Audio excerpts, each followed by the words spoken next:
हो सर. काय तुम्ही सारखं न्यूट्रिलाइट करत असताय. तुम्हाला तुमचा बिझनेस वाढवायचा आहे म्हणून करताय ना हे सगळं.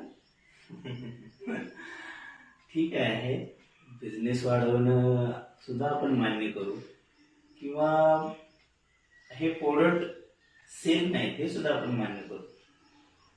पण न्यूट्रिलाइट वापरणारा जो हेल्थ कोच आहे तो आधी ते स्वतःला यूज करत असतो, स्वतःच्या फॅमिलीसाठी वापरत असतो.